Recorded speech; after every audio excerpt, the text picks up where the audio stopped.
दोस्तों, रामनगर से एक शॉकिंग न्यूज सामने आई है। पिछले 5 महीनों में 19 लोगों को एचआईवी पॉजिटिव हुआ है। ये वायरस इतनी तेजी से कैसे स्प्रेड हुआ और इसके पीछे क्या वजह है? आज हम इस आउटब्रेक को डिटेल में समझेंगे, क्योंकि यह सिर्फ कुछ लोगों तक सीमित नहीं है, बल्कि पूरी कम्युनिटी के लिए एक सीरियस वार्निंग है। हेलो एवरीवन, मैं हूं डॉक्टर दीप्तांशु अग्रवाल, एक साइकाइट्रिस्ट, और पिछले कुछ महीनों से मैंने अपने हॉस्पिटल में ड्रग एडिक्शन और एचआईवी एड्स के बहुत सारे केसेस देखे हैं। इस वीडियो में हम इस आउटब्रेक का बैकग्राउंड, इसका असर और प्रिवेंशन मेजर्स को समझेंगे। सबसे पहले समझते हैं कि एचआईवी होता क्या है। एचआईवी यानी ह्यूमन इम्यूनोडेफिशिएंसी वायरस, एक ऐसा वायरस जो हमारे इम्यून सिस्टम पे अटैक करता है। अगर इससे अनट्रीटेड छोड़ा जाए तो ये एड्स यानी एक्वायर्ड इम्यूनोडेफिशिएंसी सिंड्रोम में बदल सकता है। यह मेनली 3 तरीकों से स्प्रेड होता है: इन्फेक्टेड ब्लड से कॉन्टैक्ट से, अनसेफ सेक्सुअल प्रैक्टिसेस या कंटेमिनेटेड नीडल से। अगर प्रेग्नेंट वुमेन एचआईवी पॉजिटिव है तो बर्थ और ब्रेस्ट फीडिंग के थ्रू भी ये बेबी तक ट्रांसफर हो सकता है। इसलिए सेफ प्रैक्टिसेस और प्रॉपर मेडिकल केयर लेना बहुत जरूरी है। तो आखिर रामनगर में हुआ क्या?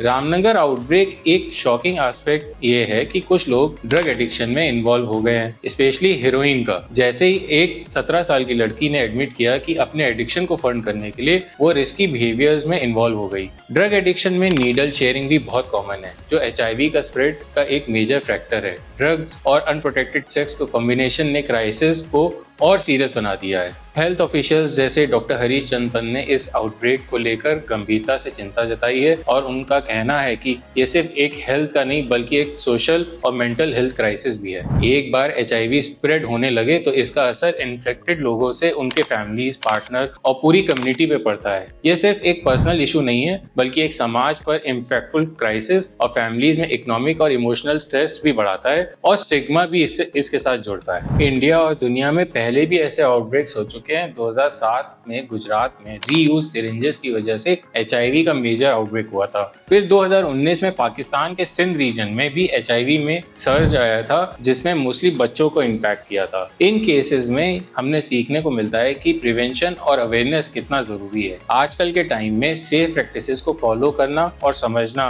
और भी जरूरी है। डिस्ट्रिक्ट हेल्थ डिपार्टमेंट ने कुछ अवेयरनेस ड्राइव्स और काउंसलिंग सेशन स्टार्ट किए हैं ताकि और लोग इससे बच सकें। क्लिनिक्स और हेल्थ वर्कर्स एजुकेट कर रहे हैं सेफ प्रैक्टिसेस और रेगुलर टेस्टिंग की इंपॉर्टेंस के बारे में। एक पर्सन एचआईवी पॉजिटिव है या नहीं, ये समझने के लिए टेस्टिंग और डायग्नोसिस इंपॉर्टेंट है। अगर किसी को भी लगता है कि वो रिस्क में है तो अपनी टेस्टिंग सेंटर में जाकर जरूर टेस्ट करवाएं, क्योंकि अर्ली डिटेक्शन लाइफ सेविंग हो सकता है। Safe sex practices, regular testing और मेडिकल इंटरवेंशन एचआईवी के कंट्रोल के लिए इफेक्टिव स्टेप्स हैं। हर इंसान का फर्ज है कि वो अपने और अपने लव्ड वंस की हेल्थ के लिए सीरियसली सोचे। ये आउटब्रेक हमें याद दिलाता है कि एचआईवी प्रिवेंशन के लिए अवेयरनेस और अर्ली एक्शन ही काम आ सकते हैं। सबको और अपने परिवार के लिए सेफ प्रैक्टिसेस को सीरियसली लेना चाहिए और रेगुलर टेस्टिंग और प्रिकॉशंस को फॉलो करना चाहिए। ये सिर्फ उन लोगों के लिए का नहीं बल्कि समाज का भी फर्ज है कि एचआईवी अवेयरनेस बढ़ाए और स्टिग्मा दूर करे। अवेयरनेस के बिना आउटब्रेक्स को कंट्रोल करना मुश्किल है। अगर आप किसी